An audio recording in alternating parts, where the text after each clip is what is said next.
Muy buenos días. Día de preparación para las horas del Santo Sábado.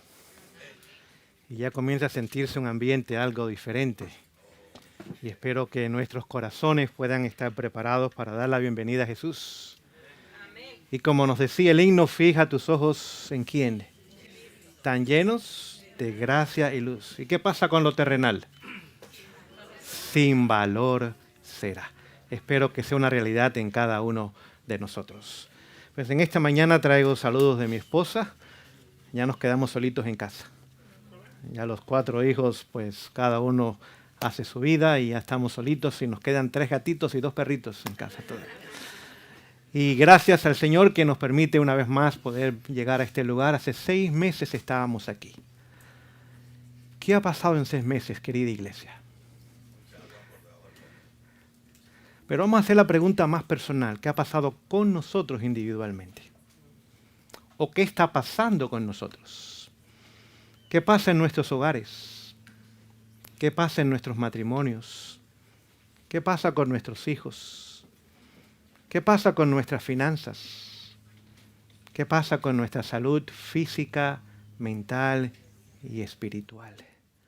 ¿Qué pasa con nuestras prioridades? ¿Creemos que Jesús viene pronto? Y si viene pronto, ¿merece que tengamos prioridades diferentes? ¿Que en primer lugar busquemos el reino de Dios y su justicia? Sabiendo que todo lo demás será amplia y abundantemente añadido. ¿Vemos un mundo en caos o no? ¿Vemos las naciones en contiendas, en guerras? ¿Vemos gente morir como si la vida no tuviera ningún valor? Vemos corrupción a todo nivel, político, social, médico, educativo, religioso aún. ¿Qué nos dice eso? ¿Qué nos grita a nosotros eso? Que Cristo viene muy pronto. Y que nuestra mirada, nuestros intereses y nuestras prioridades deben reflejar esa realidad. Si no, no creemos. En el libro Consejo para Padres, Maestros y Estudiantes, en la página 97, dice que si la verdad alguna vez llega a ser verdad, es porque es practicada en nuestras vidas. Si tenemos conocimiento de algo, pero eso no impacta mi vida y me lleva a obedecer, ¿de qué vale esa información? Absolutamente nada. Página 125, Testimonios para la Iglesia, volumen 5, dice que la verdad o nos salva o nos condena. Dice tanto para ministros como para miembros de iglesia. Un conocimiento teórico de la verdad no tiene ningún valor, al menos que sea real en nuestras vidas. Y yo espero que este fin de semana sea el objetivo que nos ha movido y nos ha traído a este lugar. Más que ver caras, más que escuchar temas, más que tener más información, es un encuentro con Jesús que nos lleva a un compromiso completo, total, personal y diario con Él. Que al regresar a nuestros hogares podamos decir que hemos estado con Jesús.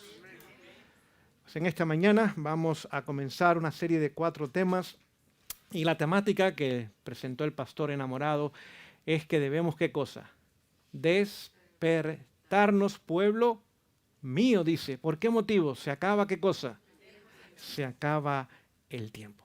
Ahora, con eso en mente, quiero leerles una declaración del libro del Evangelismo en la página 166. Dice lo siguiente. Y voy a leer despacio porque les voy a hacer preguntas de lo que voy a leer. Así que ustedes son buenos estudiantes, presten atención. Dice lo siguiente. Como pueblo, debemos ser estudiantes fervorosos de la profecía. ¿Qué significa la palabra fervoroso? ¿Usted alguna vez se ha enamorado o no? Parece que no. Cuando hay amor, hay fervor. No tan solo hay fervor, cuando hay amor hay profundo interés, hay un deseo insaciable de tener más conocimiento de la otra persona, por supuesto. Así que como pueblo, y se refiere a usted y a mí, debemos ser estudiantes fervorosos o profundos, detenidos ¿de qué? De las profecías. No olvide ese detalle, vamos a regresar a él. No debemos descansar hasta que entendamos claramente el tema del santuario. ¿Qué 2 temas deben llamar nuestra atención hoy día? De acuerdo a lo que acabo de leer. Las profecías acompañadas del tema del santuario. Continúo mi lectura, dice lo siguiente, que ha sido presentado en las visiones de Daniel y de Juan. Así que Juan se refiere al libro de Apocalipsis. Así que hay dos libros proféticos por excelencia, uno en el Nuevo Testamento, otro en el Antiguo Testamento, y vemos que esos libros proféticos están estrechamente relacionados con ¿qué otro tema? El santuario. ¿Cuál es el tema central de Daniel? Daniel 8:14. Dice hasta 2300 tardes y mañana. ¿Y qué pasa entonces? ¿Cuál es el tema central del libro de Daniel aparte del libro profético? ¿Es el tema de qué? Del santuario. ¿Cuál es el tema central del libro de Apocalipsis aparte de las profecías? Cristo en el santuario. En el capítulo 1, ¿dónde está Cristo? En el libro de Apocalipsis. Está en el lugar santo. ¿Dónde están? ¿Dónde están qué cosa? El candelabro. Hay 7 ramas. Hay 7 iglesias, por eso Apocalipsis 2 y 3 son 7 iglesias. Jesús está en el lugar santo. Capítulo 8, ¿dónde está Jesús poniendo incienso? Todavía en el lugar santo. ¿En qué lugar? En el lugar del incensario, del altar de incienso.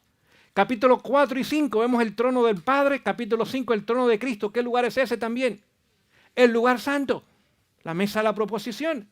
Capítulo 11, ahora vemos que el lugar santísimo se abre y se ve el trono de Dios y el arca del pacto. ¿Qué lugar es ese entonces? El lugar santísimo. Por lo tanto, vemos allí el santuario estrechamente relacionado ¿con qué? Con las profecías. Con las profecías. A medida que Jesús va avanzando en el santuario, las profecías van avanzando con Jesús. Me explico en esta mañana. ¿Cuál fue el primer imperio mundial? Babilonia. El segundo, Medos y Persios. Tercero, cuarto, pregunto yo, ¿se está moviendo la profecía del este al oeste? ¿Cómo se mueve Jesús en el santuario celestial? Del este al oeste. A medida que Jesús avanza en su obra de intercesión, la profecía avanza con Cristo. ¿Cuál es el quinto imperio? El papado. Más al oeste. ¿Cuál es el sexto imperio? Francia y su revolución, donde estamos viviendo hoy día, donde vemos el ateísmo, el progresismo, el ateísmo acompañado ¿de qué? De feminismo, de homosexualismo, de secularismo, de humanismo, de liberalismo, de socialismo, de comunismo, todas esas filosofías que imperan hoy día, desde las escuelas primarias hasta las universidades, la radio, la televisión, todos los medios han sido infundidos, han sido impactados por las mismas enseñanzas que salieron de la Revolución Francesa. Estamos viendo en el sexto imperio mundial. Pero nos acercamos al fin de él. ¿Cuál será el séptimo imperio mundial? No, antes del reino de Dios, Estados Unidos. Estados Unidos, donde usted y yo hemos decidido vivir. Cuando esta nación establezca su ley dominical, ahora se convierte en el séptimo imperio mundial. El séptimo. Todos estos imperios han ido pasando y vemos que estamos por entrar ya al último. Nos quedará mucho tiempo. No, ¿dónde se encuentra Jesús hoy día? En el atrio. En el lugar santo. En el lugar santísimo. ¿Qué lugar más queda en el santuario? No queda otro lugar. Es el último lugar. Estamos por entrar en el último imperio de la historia y cuando el séptimo imperio tome lugar, Estados Unidos, la profecía, imponga su ley dominical, inmediatamente el octavo imperio mundial, que fue el quinto imperio mundial, regresa otra vez y es el sistema papal. Y es ahí donde estamos hoy día. En otras palabras, las profecías nos muestran el tiempo. El santuario muestra nuestra responsabilidad y nuestro deber hoy día. Por eso están estrechamente relacionados. Usted no puede separarlos. Pregunto yo, ¿piensan ustedes que hoy día el pueblo necesita escuchar ambos mensajes? Cuando digo pueblo me refiero a su persona y a mi persona. Por supuesto. ¿Saben que hoy día casi no se habla de eso en nuestras iglesias? Ni santuario, ni profecía. Y aún en iglesias de sostén propio estoy refiriéndome. Aparte de eso, hay ideas nuevas que han entrado con nuevas interpretaciones proféticas que desvían al pueblo. Y nuevas ideas y enseñanzas que no son bíblicas, que distraen nuestra atención de Jesús como nuestro sumo sacerdote y también nuestra atención del momento en el cual estamos viviendo. Continúo la lectura y termino con esta declaración. Este asunto arroja gran luz sobre nuestra posición y muestra nuestra obra actual y nos da una prueba irrefutable de que Dios nos ha dirigido en nuestra experiencia pasada. ¿Quién ha dirigido este movimiento desde sus mismos inicios? Dios. Dice que es una prueba irrefutable. ¿Qué significa esa palabra?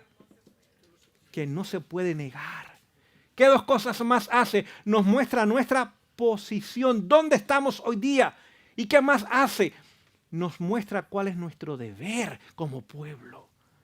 Por lo tanto, tenemos que comenzar a entender que el Señor hoy día desea que usted y yo tengamos un conocimiento claro, profundo, fervoroso de conocer el tiempo en que vivimos, pero acompañado del deber y de nuestra posición actual. Vamos a abrir nuestras Biblias al libro de Primera de Crónicas. Primera de Crónicas, capítulo 12. Primera de Crónicas, vamos a leer allí capítulo 12 y vamos a leer el verso 32. Primera de Crónicas, capítulo 12. Verso 32 dice lo siguiente. Voy a leer, ustedes siguen la lectura. Dice, y de los hijos de Isacar, 200 principales. Escuchen esta declaración. Entendidos en qué cosa? En los tiempos y que sabían lo que Israel debía hacer, cuyo dicho seguían todos sus hermanos. ¿Por qué se conocía la tribu de Isacar? Dos cosas. ¿Qué conocía en primer lugar? Los tiempos. Y en segundo lugar, sabía que se debía hacer basado en el tiempo. Pregunto yo, ¿debemos ser como la tribu de Isacar nosotros hoy día? ¿Será que el tiempo nos muestra lo que debemos de hacer? Sí. Si es la 1 de la mañana, ¿será tiempo de trabajar o de dormir? De dormir, es la 1 de la mañana, no es tiempo de trabajar. Y si es la 1 de la tarde, ¿es tiempo de dormir o de trabajar? De trabajar. Es decir, que el tiempo nos indica lo que debemos hacer. Y si el tiempo nos indica lo que debemos hacer, pienso yo que usted y yo debemos reconocer que el tiempo en que vivimos es solemne. Por lo tanto, nuestra obra es también solemne. La inmensa mayoría del mundo no sabe qué hora es y no está haciendo lo que debería estar haciendo. Como el mundo no entiende el santuario ni las profecías, no sabe el tiempo que es ni lo que debe estar haciendo. ¿Saben lo que el mundo cristiano cree hoy día? Cree que lo que va a venir no es Cristo, sino es un rapto secreto. ¿Sí o no? Y es tan secreto que ni Dios sabe de él porque no está en la Biblia. Pónganse a pensar lo secreto que es el rapto. Y como creen en el rapto secreto y piensan que no van a estar aquí en el tiempo de angustia, pues no hay ninguna preparación que hacer. Es más, lo que hoy día está tomando lugar allá en Palestina, en el Medio Oriente, es motivo de regocijo para el mundo cristiano. Si usted escucha los comentarios de los pastores, de los sacerdotes, del mundo cristiano en general, en particular del mundo evangélico en particular, ¿qué están diciendo? Es tiempo de que Israel tome completa posesión de Palestina. ¿Qué están llamando? A más guerra, a más matanza, que elimine todos esos palestinos que no deben de estar allí. ¿Por qué? Porque ellos piensan que cuando Israel tome posesión de Palestina, ahora se va a construir el tercer templo. Y que cuando se construya el tercer templo, ahora vendrá el rapto entonces. Primero tiene que venir el templo, restablecerse los sacrificios en el templo, como tomaba lugar en el Antiguo Testamento, y entonces el rapto va a llegar. Y se están regocijando y se están alabando ellos de que está cerca el tiempo. ¿Por qué? Porque piensan que el rapto va a llegar, pero a costa de la vida de millones de seres humanos. ¿Será eso un principio cristiano que debe movernos a nosotros? No. Dice Dios que yo no quiero la muerte del impío. No hay gozo en el Señor cuando el impío muere, ni nadie muere, porque somos hechos a imagen y a semejanza de Él. El gozo de Dios es nuestra salvación. Hay más gozo en el cielo cuando un pecador se arrepiente que por 99 justos que no necesitan arrepentimiento. Es decir, que lo que está tomando lugar, y a propósito, esta guerra ha sido creada. De la misma forma que la guerra de Ucrania y Rusia tomó lugar y continúa tomando lugar, son guerras creadas para obtener ciertos objetivos o avanzar cierta agenda, como lo fue septiembre 11 de 2001 también. Y otros tantos eventos como fue la famosa pandemia del año 2020, son crisis que el enemigo crea, usando sus agentes humanos y sus agencias humanas. ¿Para qué? Para traer caos. ¿Y cuál es el objetivo del caos? Orden. ¿Cuál es el logo de los jesuitas? Del caos, orden. Así que hay que traer caos mundial para que ahora en la desesperación y en el temor y en el fracaso y en la ruina y en la miseria y en la pobreza y en las enfermedades y en la decadencia económica, el mundo ahora busque otra alternativa. Y Satanás ya tiene sus agencias preparadas. El sistema papal, apoyado por el sistema del falso profeta o del protestantismo apóstata, encabezado por los Estados Unidos. ¿Unidos con qué? Con el espiritismo moderno. Estos tres elementos, estos tres poderes, al final son los elementos que Satanás unirá y usará para traer crisis cual nunca ha habido en el planeta Tierra. ¿Se está poniendo el mundo peor a medida que pasa el tiempo? ¿Se está poniendo un mundo cada vez más feo? ¿Cuál debe ser nuestra respuesta? Un carácter más bello a la semejanza de Jesús. Mientras el mundo cae, nosotros debemos levantarnos y mostrarle al mundo que la justicia de Cristo es la solución al problema del pecado y de la crisis mundial. La gran mayoría de la iglesia no sabe aún la hora que es y no se involucra en la obra que debe realizar. Servicios Cristianos, página 103, párrafo 4, si mal no recuerdo, dice que no hay uno de 100 entre nosotros que esté haciendo lo que debe estar haciendo. Dice que estamos mayormente ocupados en cosas mundanales y terrenales y pasaderas, y que no valoramos la salvación como debería ser valorada, ni la salvación de las almas tampoco. Hemos vivido para nosotros, para tener, para comprar, para disfrutar, para gozar, sin olvidarnos. Y nos hemos olvidado lamentablemente que nuestra prioridad en este mundo es terminar la obra. Es ir a casa, porque este no es nuestro mundo. Este es simplemente un campo de entrenamiento en preparación para nuestro hogar eterno. Vemos que hoy día el Señor nos llama para que nosotros podamos entender qué debemos estar haciendo. Y si la profecía nos señala el tiempo, el santuario nos señala lo que debemos hacer, ¿dónde debemos buscar el entendimiento necesario entonces? En la palabra de Dios, pero en particular debemos ir a estudiar el santuario.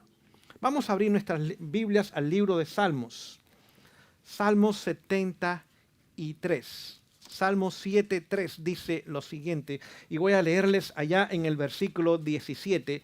Dice, hasta que entré en el santuario de Dios, entonces entendí la postrimería de ellos. ¿Dónde podemos encontrar el entendimiento para lo que sucede hoy día y la preparación que debemos hacer? ¿En qué lugar?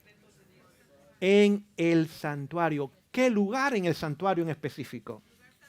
Exactamente, en el lugar santísimo. Salmo 73, versículo 17. Así que vemos que allí es donde encontramos el entendimiento. ¿Saben ustedes que el movimiento adventista del séptimo día es el único que tiene el mensaje del santuario? Hay otras iglesias que tienen el sábado. Hay otras iglesias que tienen otros principios que nosotros entendemos. Hay iglesias, por ejemplo, que no creen en la inmortalidad del alma o han descartado un infierno eterno. Hay iglesias que todavía tienen una posición historicista en la profecía. Es cierto, son pocas, pero las hay. Pero el único movimiento religioso hoy día que tiene la verdad del santuario y la comprensión correcta de esa verdad es el movimiento adventista del séptimo día. Y es allí donde debemos de ir para entender lo que está tomando lugar. Si tenemos que ir al santuario, vamos a ir al lugar santísimo. ¿Y por qué vamos allí? Es donde está Jesús. Y donde está Él debemos estar nosotros. Dice que puesto nuestros ojos en Jesús, el autor y consumador de nuestra fe. Así que tenemos que ir al santuario, pero en forma especial tenemos que ir al lugar santísimo. Pero vamos a ver un detalle antes. Vamos al libro de Ezequiel, capítulo 8. Ezequiel, capítulo 8. Vamos a ver algo que estoy seguro que ustedes conocen, pero vamos a leerlo en esta mañana para ver la relación estrecha entre el santuario y los eventos finales de la historia y la profecía. Ezequiel capítulo 8, vamos a leer el versículo 15 y después verso 16, dice lo siguiente. Luego me dijo, ¿no ves, hijo de hombre? Vuélvete aún y verás abominaciones mayores que estas. Aquí, ¿qué profeta está? Ezequiel. ¿Qué le dice Dios a Ezequiel? Prepárate porque te voy a enseñar la mayor de las abominaciones. Hay 4 abominaciones en Ezequiel 8. No vamos a leerla, vamos a ver la última nada más. ¿Okay? ¿Cómo llama Dios a Ezequiel? Hijo de hombre. Saben que en el libro de Ezequiel 93 veces se le llama a Ezequiel hijo de hombre. Y es interesante, si vamos a los evangelios, Mateo, Marcos, Lucas y Juan, 93 veces a Jesús se le llama el Hijo del Hombre también. Es decir, Ezequiel es un tipo de Cristo. Y si usted lee el libro de Ezequiel, es seguir el ministerio terrenal de Jesús. No lo vamos a estudiar en esta mañana, el libro de Ezequiel. Usualmente decimos, ¿qué libro más aburrido? Porque está llena de figuras. Pero es el libro del Antiguo Testamento que muestra la obra del Mesías que haría cuando vendría a este mundo. Por eso, tanto a Ezequiel como a Jesús, 93 veces se le llama Hijo del Hombre. Vamos a ver qué le muestra el Señor al profeta Ezequiel. Verso 16. Y me metió en el atrio de adentro de la casa de Jehová. ¿Cómo llamamos ese lugar? El santuario, el atrio, la casa de Dios. Y he aquí, junto a la entrada del templo de Jehová, entre la entrada y el altar, como 25 varones, sus espaldas vueltas al templo de Jehová y sus rostros hacia el oriente, y adoraban al sol, postrándose hacia el oriente. ¿Qué contempló el profeta allí? ¿Quiénes estaban allí? 25, ¿quiénes? Varones. ¿Quiénes tan solo podían entrar al templo? Los sacerdotes. Entonces, ¿quiénes estaban allí? ¿Cuántas órdenes habían de sacerdotes? 24 órdenes, más el sumo sacerdote. 25. Así que había un representante de cada una de las órdenes de sacerdote, más el sumo sacerdote. Antes de adorar al sol, ¿qué hicieron? De acuerdo a lo que acabamos de leer. Dieron sus espaldas ¿a qué? Al santuario. Negaron la verdad del santuario. La pusieron a un lado. ¿Y qué pasó después? ¿Qué siguió? ¿Qué evento siguió profético? Adoraban al sol. ¿Qué evento sucede? Los que abandonen el santuario y sus enseñanzas, que eventualmente aceptarán también la ley dominical. Vemos que la profecía está estrechamente relacionada con ¿qué? Con el santuario, porque la profecía nos da el tiempo, el santuario nos da nuestra ocupación o nuestro deber. Y vemos que estos hombres ahora dieron sus espaldas al santuario y después terminaron adorando al sol. Y lo mismo pasa con el mundo cristiano y con muchos adventistas que darán sus espaldas a la verdad del santuario, negando la obra de Jesús, y eventualmente adorarán en el día del sol, aceptarán la ley dominical. Pregunto yo, ¿cuál es el objetivo entonces principal del santuario y del lugar santísimo? Es perfeccionar a un pueblo que vindique el carácter de Dios. Ese es el objetivo principal de Jesús en el lugar santísimo. es el objetivo el cual Él desea. En otras palabras, Él desea tener un pueblo que cuando Él termine su obra en el lugar santísimo, Él pueda señalar a su pueblo aquí en la tierra, en las peores condiciones de la historia conocidas, como un pueblo que refleja la belleza de su carácter y está lleno de la justicia de Jesús. Queridos hermanos, lo único que llevaremos al cielo es el carácter. Y no es el que tenemos. El que tenemos jamás podría ir al cielo. ¿Por qué? Un carácter donde todavía el yo esté sentado en el trono del corazón no tiene lugar para el reino de los cielos. Un carácter donde todavía haya enojo, frustraciones, malos pensamientos, malas ideas, donde no haya paciencia, donde no haya dominio propio, donde no haya temperancia, donde no estén los frutos del Espíritu, el amor, el gozo, la paz, la paciencia, la bondad, la benignidad, la mansedumbre y la temperancia, no puede entrar al reino de los cielos. Porque se levantaría otra vez el pecado por segunda vez. Es tan solo un carácter a la semejanza de Jesús, lo cual Jesús desea darnos hoy día, y por eso está en el lugar santísimo, el cual nos preparará a nosotros para llevarnos al reino de los cielos. Pero ¿qué obra final debe realizar este pueblo antes de ir al cielo? Vamos a leerlo en el libro de Apocalipsis. Apocalipsis capítulo 18. Apocalipsis capítulo 18. Vamos a leer el versículo 1. Vamos a comenzar nuestra lectura en el versículo 1, capítulo 18, versículo 1, dice lo siguiente. Y después de estas cosas, vi otro ángel descender del cielo, teniendo gran poder, y la tierra fue alumbrada de su gloria. Y clamó, verso 2, fuertemente en alta voz, diciendo, caída es Babilonia la grande, y es hecha habitación de demonios, y guarida de todo espíritu inmundo, y albergue de toda ave inmunda y aborrecible. ¿Qué obra tenemos que realizar antes que podamos ir al cielo? El fuerte pregón. Es la última predicación del Evangelio. ¿Qué incluye esta predicación final? ¿Ha caído qué cosa? Ha caído, por lo tanto, es un llamado a salir ¿de dónde? De Babilonia. ¿Podemos invitar a la gente a salir de Babilonia si nosotros todavía parecemos como Babilonia? Si comemos como Babilonia, si hablamos como Babilonia, si nos vestimos como Babilonia, si vivimos en las ciudades como Babilonia, si nos entretenemos como Babilonia, si miramos y escuchamos lo que escucha y ve Babilonia, ¿podemos llamarlo a salir de Babilonia a ellos? No, porque nosotros estamos en Babilonia todavía. Quizás no la teoría de la verdad, pero no hay una experiencia en la verdad. Así que el pueblo de Dios lo ha de preparar con el carácter correcto para que cuando llegue ese momento podamos dar un mensaje que en primer lugar estamos viviendo. Porque nunca podemos dar lo que no tenemos. Me explico en esta mañana. Para poder exportar, primero tenemos que importar. Para poder dar, primero tenemos que tener. Y por eso tenemos estos campamentos. El objetivo es preparar un pueblo que pueda terminar la obra en el mundo, porque primero la obra se terminó en nosotros. Si no se termina en nosotros, queridos, no haremos o formaremos parte del ejército final de Dios. Tan solo cuando la obra sea terminada en nosotros, ahora Dios nos puede llamar y capacitar para dar el llamado final a salir de Babilonia.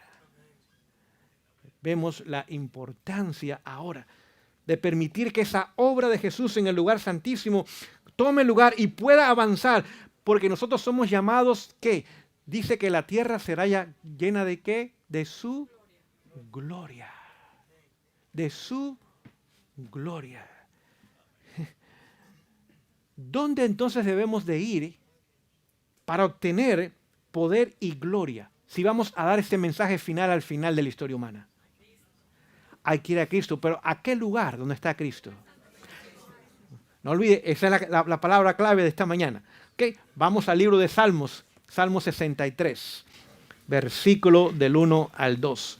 Salmo 63, versículo del 1 al 2. Salmo 63 dice lo siguiente. Dios, Dios mío, eres tú, de madrugada te buscaré. Mi alma tiene sed de ti, mi carne te anhela, en tierra seca y árida, donde agua no hay. ¿Qué condiciones estará el mundo al final de la historia, sobre todo en ese tiempo del fuerte pregón? Lo acabamos de leer. Sedientos, hambrientos y en caos. Escuchen, verso 2. Para ver tu poder y tu gloria, así como te he mirado, ¿dónde?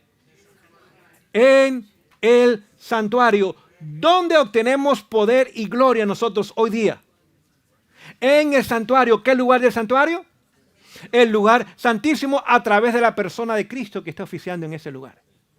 Así que para que el pueblo pueda dar el fuerte pregón y pueda llenar la tierra de la gloria de Dios, en primer lugar tiene que contemplar, y dice el apóstol Pablo, que aquello que contemplamos, a eso nos transformamos. Ahora tenemos que contemplar a Jesús, beneficiarnos de su obra, de sus méritos en nuestras vidas, aplicar su justicia, que primero es imputada y después impartida, justificación y santificación en nuestras vidas, para que a través de esa obra en nosotros, el Señor nos llame para terminar la obra. Si no, usted y yo no formaremos parte de ese ejército final. Pregunto yo, cuando el santuario fue construido en la tierra, ¿era una réplica del santuario celestial? Sí. ¿Qué pasó cuando la presencia de Dios llegó a ese lugar? Vamos al libro de Éxodo. Vamos a estudiar en esta mañana. Libro de Éxodo, capítulo 40. El segundo libro de nuestras Biblias. Éxodo, capítulo 40. Y vamos a comenzar a leer en el verso 17.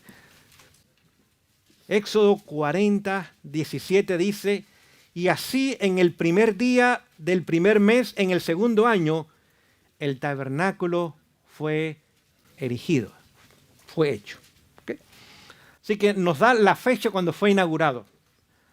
Pero ¿qué pasó ese día? Vamos a leer en el mismo capítulo el versículo 34 y 35. Dice: entonces una nube cubrió el tabernáculo de la congregación.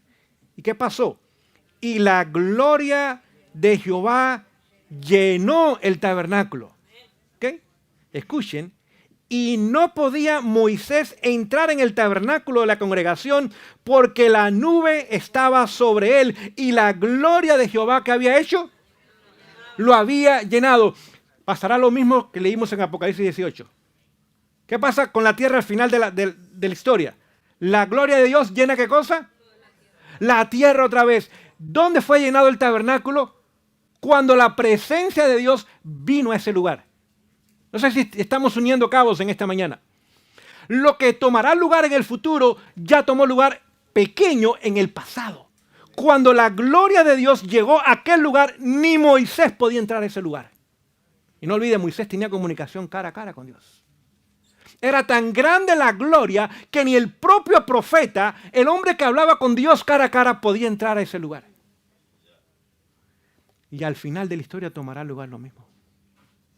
Cuando nosotros, por fe, entremos al lugar santísimo y allí tengamos una relación íntima, personal y diaria, dinámica, viva con Jesús, esa gloria que es Él, ahora se refleja en nuestras vidas.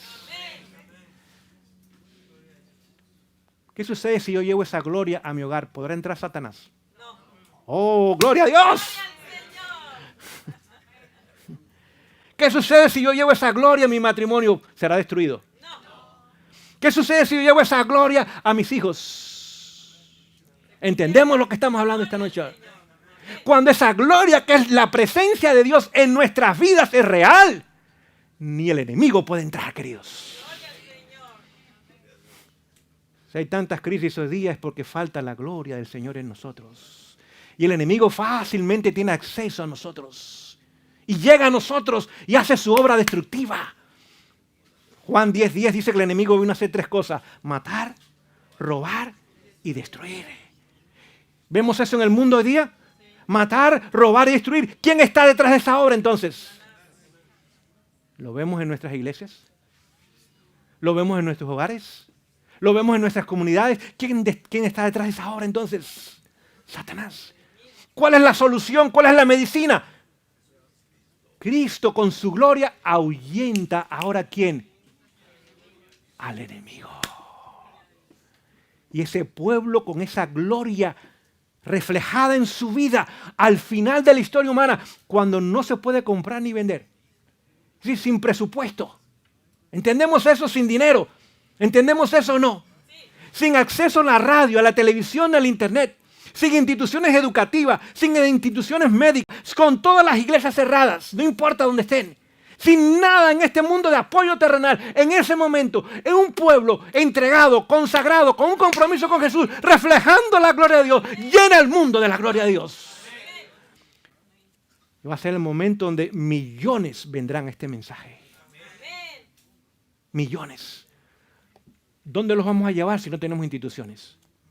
¿Dónde los vamos a llevar si no tenemos campamentos ya? ¿Dónde los vamos a llevar? Hay un lugar, y quizás no viene a su mente, yo se lo voy a decir, nuestros hogares.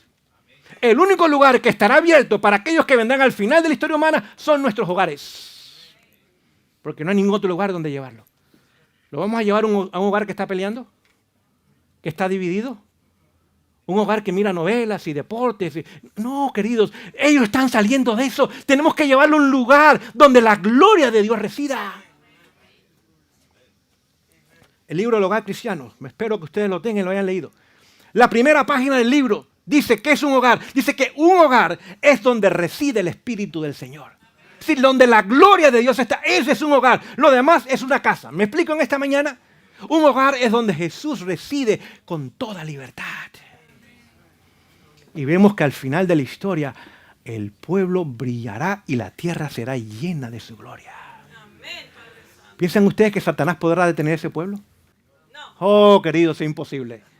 Va a tratar, pero se los digo con toda seguridad, va a fracasar miserablemente. Porque es imposible detener la obra de Dios. ¿Saben por qué se manifestó la gloria de Dios? Vamos a leerlo en esta mañana, donde estamos, capítulo 40. Capítulo 40 del libro de Éxodo.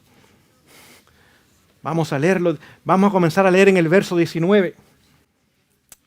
Éxodo 40, 19 dice, y extendió la tienda sobre el tabernáculo y puso sobre la cubierta encima del mismo, como Jehová había mandado a Moisés. Verso 21. Y metió el arca en el tabernáculo y puso el velo de la tienda y cubrió el arca del testimonio como Jehová había mandado a Moisés. Verso 23. Y sobre ella puso por orden los panes delante de Jehová como Jehová había mandado a Moisés. Verso 25. Y encendió las lámparas delante de Jehová como Jehová había mandado a Moisés. 27. Y encendió sobre él el incienso aromático como Jehová había mandado a Moisés. 29. Y colocó el altar del holocausto a la puerta del tabernáculo de la congregación y ofreció sobre él holocausto y presente como Jehová había mandado a Moisés. ¿Cuál es la frase que hizo que la gloria de Jehová se presentara en aquel lugar? La obediencia. La obediencia al pie de la letra. Lo que dice Dios, hizo Moisés. Dice Dios, yo apruebo lo que tú has hecho y yo voy a estar allá. ¿Cómo podemos tener hogares? ¿Cómo podemos tener matrimonio? ¿Cómo podemos tener vidas que realmente la gloria de Jehová se muestre en nosotros? La obediencia. No como causa de nuestra salvación, sino como resultado de nuestra salvación. Pero cuando Jesús llega a nuestras vidas, hace una obra maravillosa. Nos toma como somos, pero nunca nos deja como somos. Nos hace como Él es. La obediencia fue lo que trajo que la gloria del Señor se mostrara en aquel lugar. Si Jesús está en el lugar santísimo, ¿será tiempo solemne? Sí. ¿Quién tan solo podía entrar al lugar santísimo y una vez al año? El sumo sacerdote. ¿Saben que ese día el sacerdote ponía sus vestiduras como sumo sacerdote a un lado y entraba como las vestiduras de un sacerdote? Es más, entraba descalzo, aún sin sandalias. Por lo tanto, el énfasis de un pueblo sencillo, humilde, de un pueblo que no se llena de joyas, ni de pinturas, ni de cosméticos, ni de ropas, ni de modas, nada de eso. Nada de eso, porque estamos en el lugar santísimo y ni zapatos tenía el sumo sacerdote. Tenía lo básico para entrar a ese lugar. Lo básico. Y usted y yo tenemos que experimentar exactamente lo mismo hoy día. Un énfasis completo y total en la obra que el Señor desea hacer en cada uno de nosotros. Hace un tiempo atrás leía el manual de iglesia del año 1942. El segundo manual de iglesia. Un amigo lo tiene. ¿Saben? Hoy día nuestro pueblo, y nos incluimos nosotros aquí también presentes, no estamos poniéndonos mejor que nadie porque no lo somos, tenía altas normas. En ese manual se aconsejaba que los hombres no fueran ni a la playa. ¿Por qué no? ¿Cómo se visten las mujeres en la playa?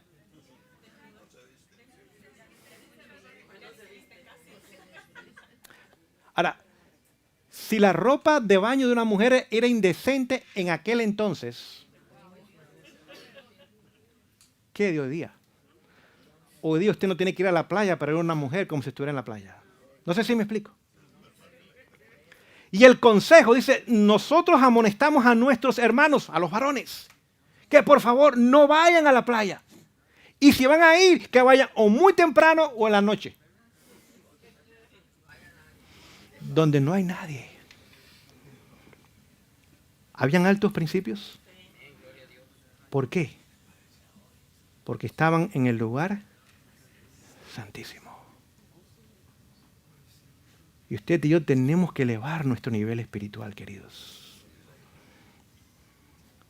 Gracias a Dios por las mejoras que nos ha dado, pero ¿saben que no es suficiente? Hebreos 12:14 dice que sin santidad, no con gente buena, ¿qué tipo de gente tiene que ser? Santa. No podemos ver a Dios. Y todavía en nosotros hay muchas cosas que no reflejan santidad.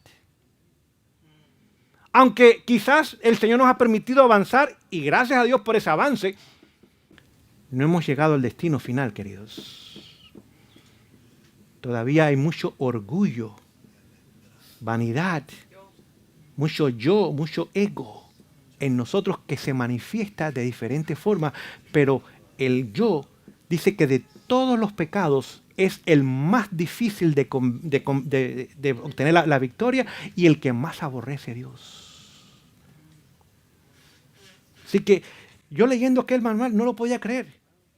Que ni fuéramos a la playa porque las mujeres se vestían mucho más decente, aún en las playas, que lo que se visten en las calles hoy día. Y como pueblo tenemos que entender esto. Por eso nuestros ojos tienen que estar en Jesús, el autor y consumador de nuestra fe. Y cada día ir a Él y cada día contemplarlo y decir, Señor, ¿qué más hay en mi vida que no refleja tu belleza? ¿Qué más? Y lo que el Señor diga, como Moisés, ¿qué vamos a hacer? Obedecer. Y la gloria del Señor se mostrará en nosotros. ¿Qué es lo más importante que hoy día hay en el lugar santísimo? Jesús. ¿No es así? ¿Él no es lo más importante que hay en el lugar santísimo hoy día? Claro, claro que sí. Ahora, si creemos que Jesús es lo más importante del lugar santísimo, pregunten esta mañana, debería ser nuestro interés en conocerle más y más. ¿Cómo conocemos a una persona? Conviviendo con la persona, compartiendo con la persona, conversando con la persona, hablando con la persona. ¿Cómo llamamos eso nosotros? Relación con Dios, comunión con Dios. ¿La palabra de Dios nos habla de Jesús? Sí. Juan 5:39 dice, escudriñad las Escrituras porque a vosotros os parece que en ellas encontráis la vida eterna y ellas dan testimonio, hablan de mí.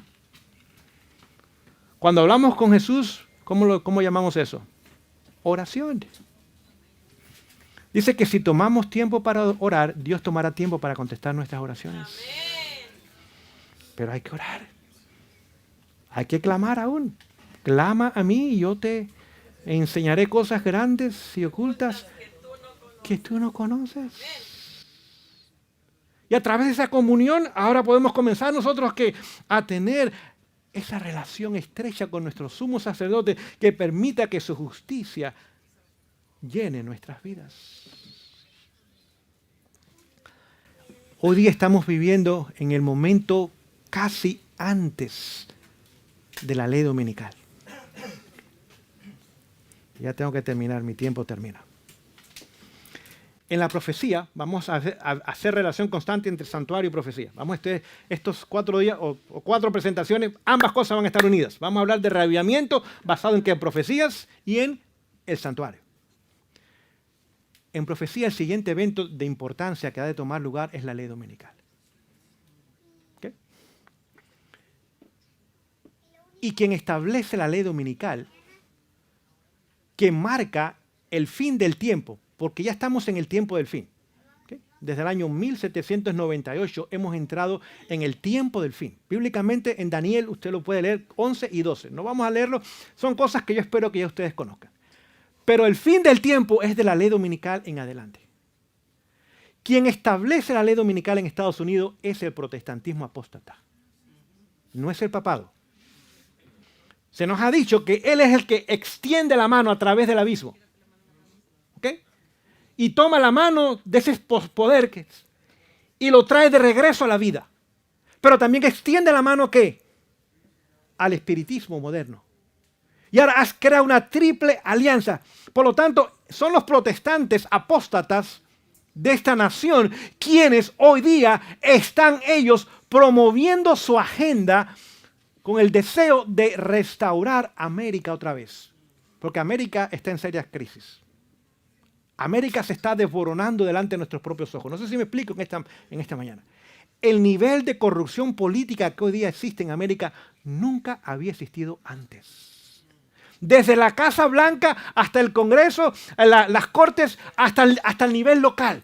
Se parecen más a nuestros países que nunca. Corrupción a todo nivel.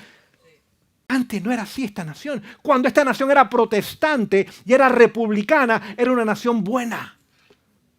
Era una nación grande, era una nación maravillosa. La mejor nación que ha habido en la historia humana, 6.000 años de historia, fue los Estados Unidos de Norteamérica. No había mejor nación en el mundo. Es más, si esta nación no hubiera existido, la historia humana hace rato hubiera terminado. Porque esta nación es la que le dio la luz al mundo entero, en todo sentido, de libertad, de prosperidad. Esta nación, aún hoy día, por cada ciudadano que vive en este país, hay 5 personas que están recibiendo remesas en su país. 5 personas la mantienen una persona que vive en Estados Unidos. Eso nada más a nivel económico. Imagínense cuando la economía colapse en esta nación. El mundo entero va a colapsar. El mundo entero. El mundo entero.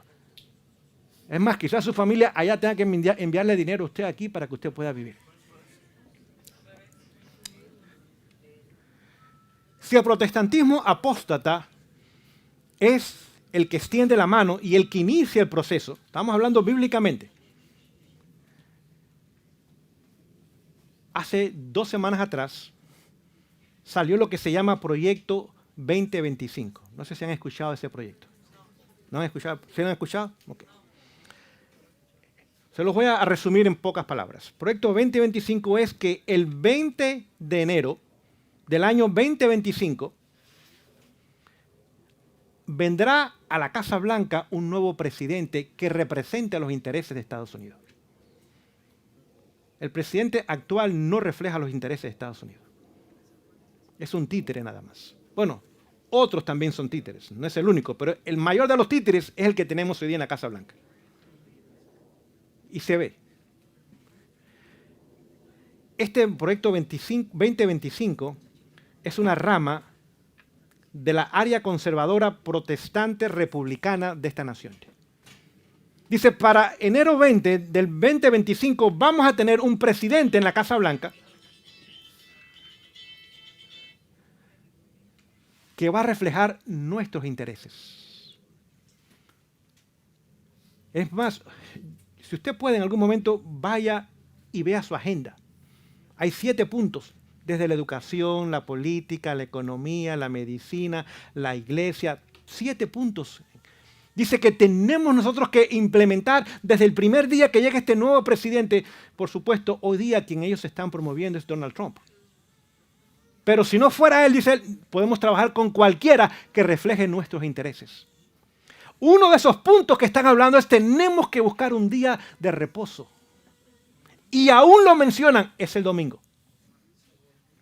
Dice, cuando nuestra nación seguía el domingo y protegía el domingo y la santidad del domingo, lo cual no es cierto, porque el domingo nunca ha sido santo, es un sábado espurio. Dice, nuestra nación fue grande, fue próspera, fue libre. Nuestra nación era la cabeza del mundo. Y si nosotros no permitimos que América sea restaurada, el mundo va a colapsar, lo cual es cierto.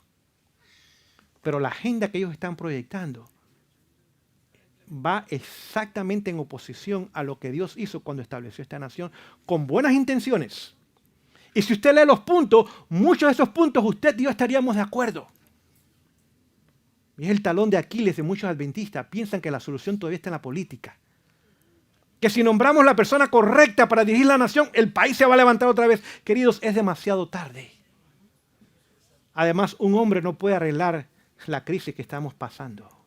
Es imposible. Proféticamente no hay arreglo para esta nación. Lo que le espera es la caída final para la nación. Pastor, ¿puede explicar? Habló del espiritismo moderno. ¿Puede explicar qué es el espiritismo moderno y el espiritismo antiguo? Okay. ¿Cuál es la diferencia? Okay. Y su papel al final de la historia. Espiritismo moderno es el mismo concepto del espiritismo antiguo, que es en la inmortalidad del alma. Cuando Satanás le dijo a Eva, puedes pecar y no vas a morir. ¿Okay? Hoy día el espiritismo es diferente al espiritismo antiguo en 3 áreas. Número 1, hoy día hay lo que se conoce como inteligencia artificial. No sé si han escuchado ustedes de esa. ¿Okay? Eso es espiritismo, a través de la tecnología. Pónganse a pensar, hay gente que están hablando con sus antepasados. Hay gente que están hablando con Adán, con Noé. Gente que está muerta. por medio De la tecnología. El del AI, correcto. Es la inteligencia artificial. Esa es una rama que hoy día está ganando gran énfasis en el mundo hoy día. La inteligencia artificial. A través de la tecnología. Y como todo el mundo le gusta la tecnología y tiene acceso a ella, es fácil. ¿Okay? A través de todo esto, y hay muchas áreas más que podríamos... Es más, hay profesores en escuelas que son robots. No son seres humanos ya. Es un robot que está enseñando a nuestros hijos. Está enseñando a nuestros futuros abogados y médicos y licenciados. Un robot. Están ya ellos capacitando a la gente. Hay personas que no van a un médico en persona. Es un robot quien los atiende. Estudia sus síntomas. Ve los resultados de sus análisis. Dice, esto es lo que usted tiene, esto es lo que usted tiene que hacer. Y es mucho más económico que pagar a un médico, a un especialista. Es decir que esta inteligencia artificial está inundando el mundo entero y ha abierto a través de la tecnología la puerta para que ahora el espiritismo fácilmente entre. Es más, esta inteligencia artificial está creando una nueva Biblia. En Alemania, un pastor es un robot. Es una iglesia luterana.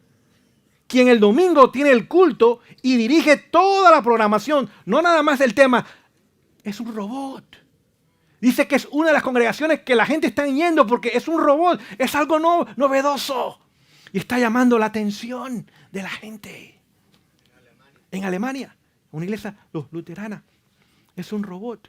Así que vemos cómo a través de la tecnología el espiritismo moderno se hace presente. Pero hay 2 elementos más. Dice que habrá manifestaciones de deidades y de personajes bíblicos. Así que Satanás va a personificar quizás a Mahoma. Y los musulmanes van a caer de rodillas.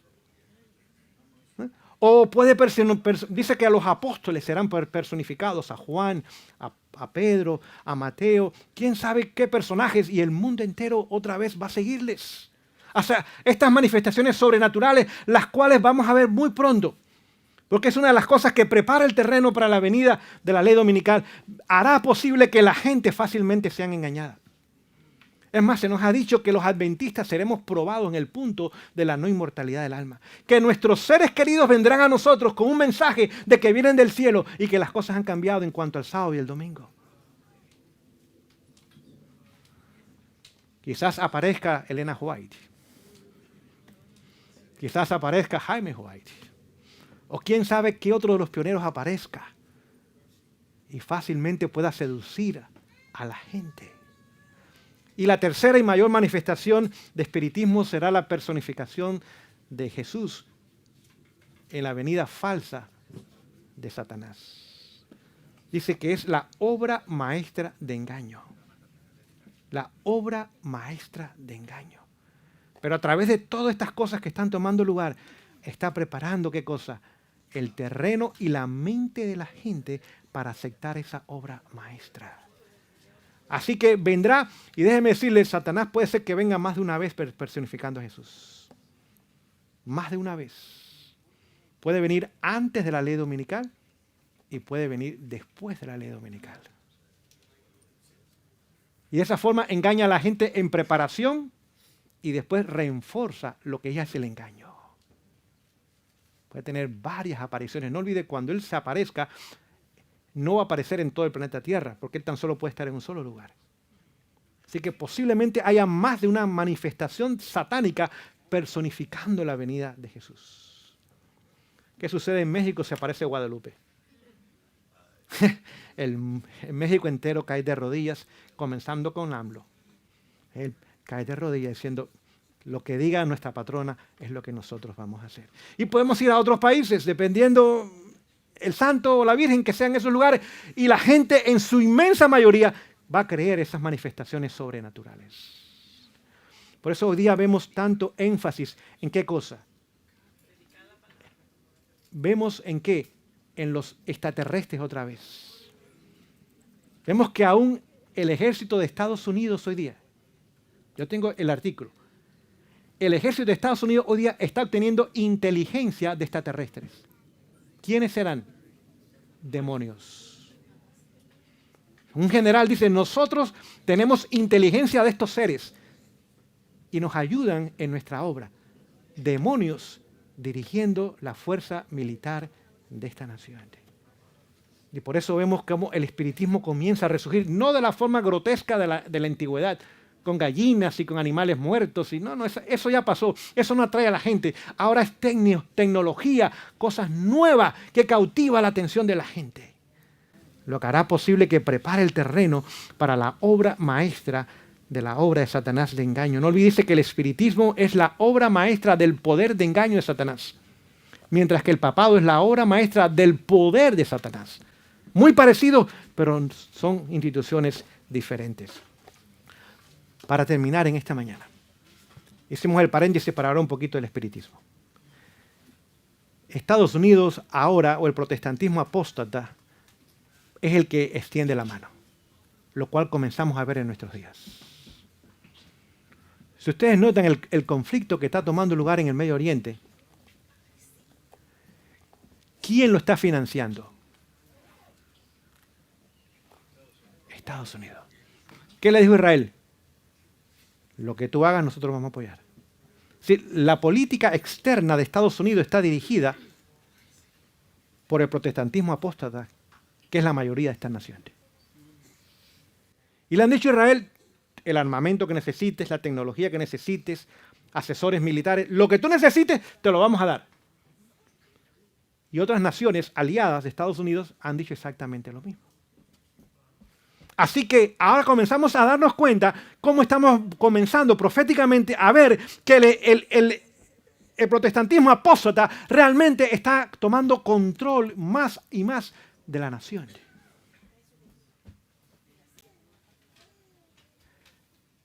En Apocalipsis 13:11, y no vamos a leerlo porque se acabó mi tiempo.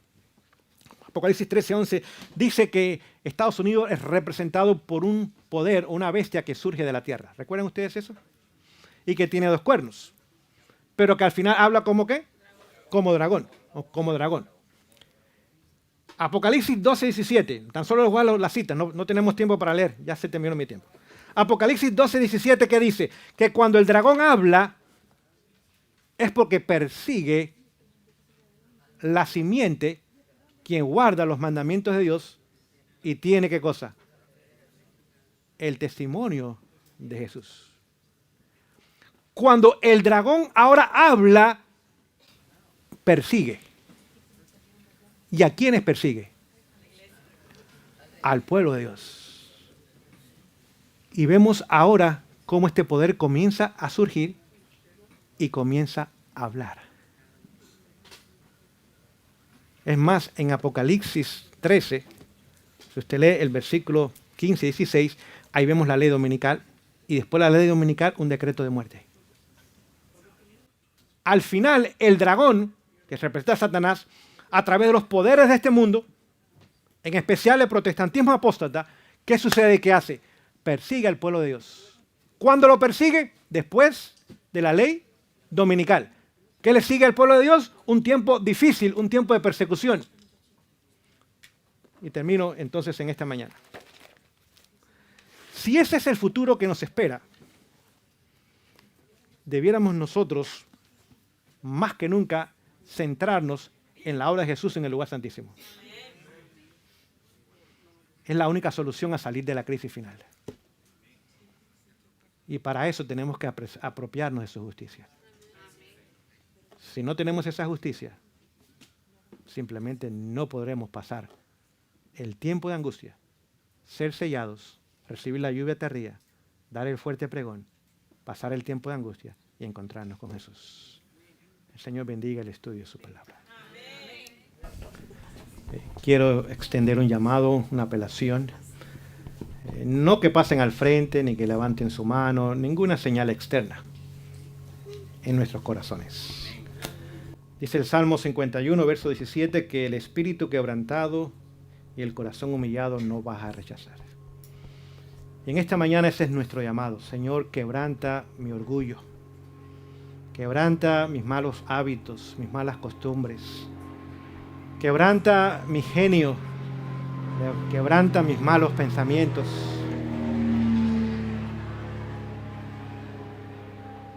Quebranta toda cosa, Señor, que no refleje la belleza de tu carácter. Y todos tenemos muchos para ser quebrantados. En Mateo 22 dice que aquel que cae sobre la roca será quebrantado, pero que aquel sobre quien la roca cae será desmenuzado. No queremos ese evento segundo, queremos el primero. Queremos ir a Jesús y decir, Señor, cámbiame, hazme como tú eres. Ayúdame, si quizás el problema son las modas, o es la dieta, o el entretenimiento, o las finanzas, quizás es alguien del sexo opuesto, quizás es el mal carácter, costumbre, hábitos, etcétera, etcétera, que por años han gobernado y regido nuestras vidas. Hay poder en Jesús para librarnos. El himno dice que hay poder en la sangre de Jesús. Bueno, realmente lo dice la Biblia. Primera de Juan 1:9 dice que si vamos a Él y confesamos nuestros pecados, Él es fiel y justo para perdonarnos y limpiarnos de toda maldad. Hebreos 13:12 dice que la sangre de Cristo también nos santifica. Hay poder para limpiar y para santificar. La misma sangre hace las dos obras en nosotros. Queridos, tenemos que avanzar en la obra de santidad. Ahí estamos atorados. Ahí estamos detenidos. Y tenemos que permitir al Espíritu Santo que pueda Él tomar completo y total control de nuestras vidas todo el tiempo. El tiempo que nos queda es muy poco, queridos. De aquí a 1 o 2 años no vamos a conocer el mundo que vemos hoy día, ni aún esta nación. No olvide, el año que viene es año de elecciones. Preparémonos para el año que viene, va a ser muy interesante. Muy interesante. Bueno, quizás interesante no es la palabra correcta, pero al menos abrir nuestros ojos a lo que muy pronto será una realidad. Y lo único que usted y yo necesitamos es permitir que el Señor termine la buena obra que ya ha comenzado en nosotros. Vamos a doblar nuestras rodillas para hablar con el Señor. Antes de llorar, tome un minuto, yo también. Vamos a hablar en forma personal con el Señor y después termino con la oración final.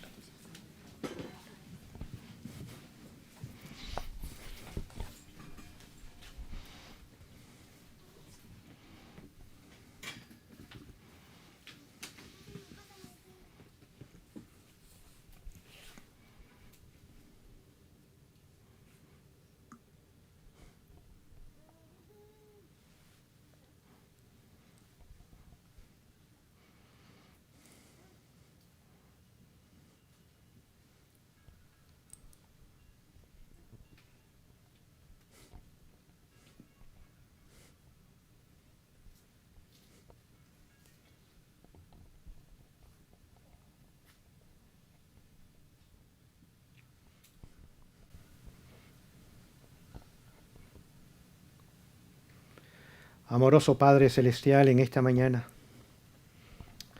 te damos gracias porque eres un Padre maravilloso.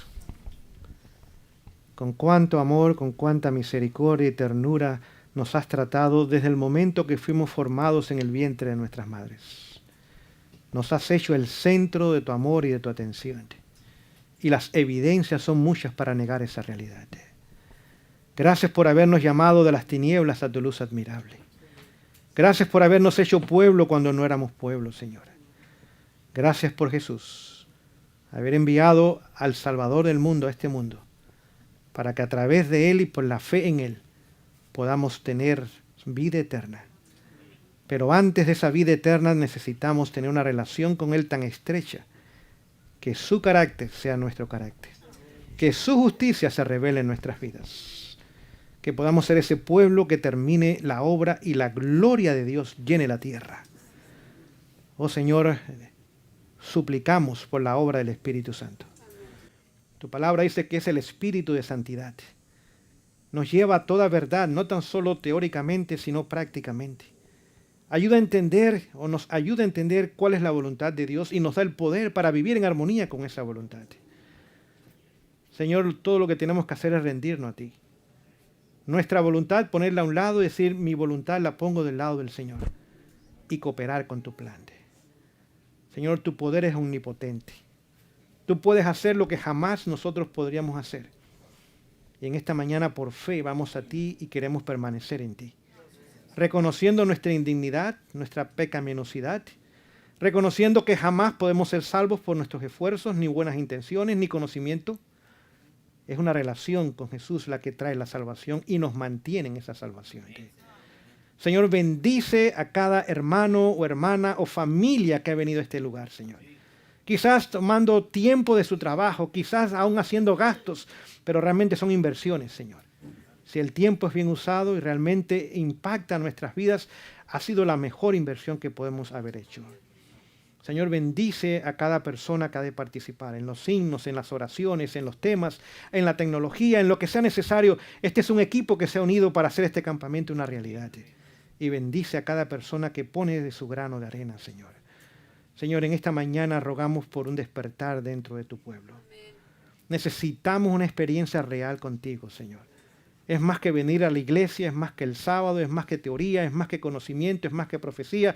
Es una relación de salvación constante, viva, dinámica, diaria, personal. Es lo que necesitamos más que nunca, Señor.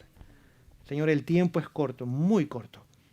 Si en esta mañana nos revelas lo que falta, no creeríamos cuán cerca estamos de tu regreso. Pero tú no obras de esa forma, porque no es eventos que deben motivarnos, es amor lo que debe llevarnos a ti, Señor. Bendice a tu pueblo ricamente. En el nombre maravilloso de Jesús. Amén.